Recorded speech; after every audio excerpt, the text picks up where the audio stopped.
like and subscribe, share. You know you wanna. Anyway, so um, I had a very nice lady making a few purchases from me, and on each occasion she made some mistakes. She's an old girl, over 80, and you know what senior people are like. They make mistakes, so you know. And the purchases were minor, and the mistakes required a refund on two occasions. And so I administered a refund and sent it with goodwill, and it was just nice talking to her. You know, it was that kind of customer service kind of purchase and transaction.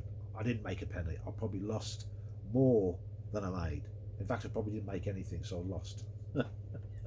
If that makes sense.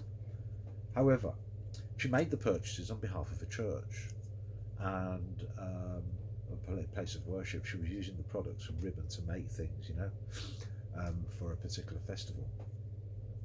And because the funds are not hers, they belong to the church. In other words, God. Right?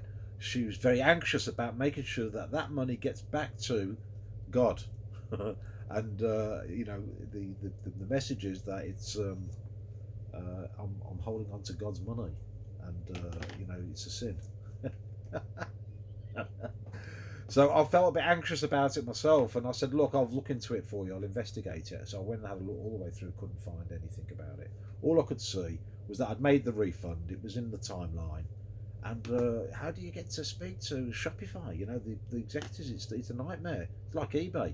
You know, you find the help center. You type in your question, and you get 55,000 articles on with the word refund in it.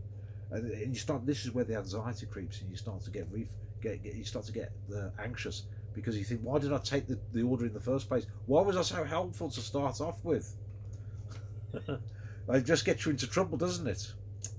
But you know, you're doing it for God at the end of the day, so you've got to follow it through. So you know, it's one of those things where you're forced to discipline yourself and sit down and focus on the screen and find the answer to this problem. How do you investigate a refund on Shopify? How do you follow it through? Well, it turns out that the onus is really on the customer, but the onus is on you as the merchant to provide the customer with the information. And the information that they need in order to actually follow it through with their provider, their payment provider, is something which they call, hold on, I should have prepared for this.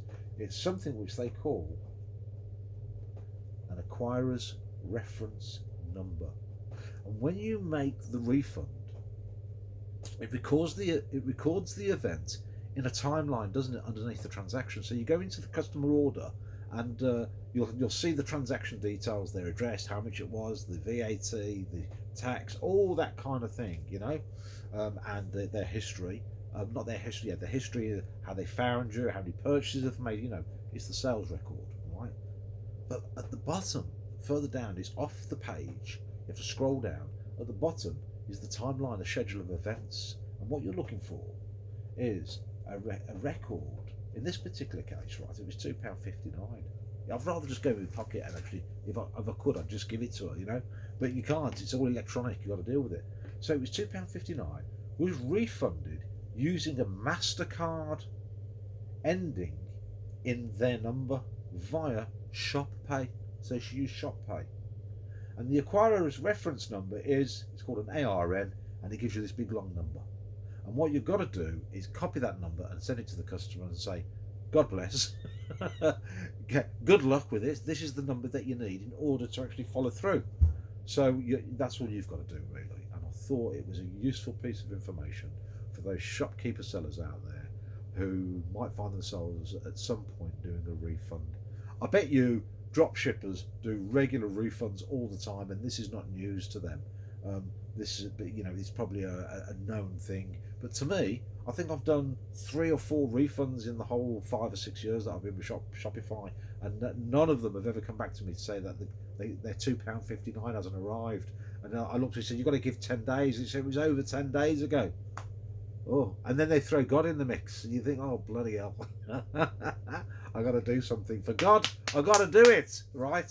Anyway, for God, don't forget to like, share, and subscribe. Thank you very much.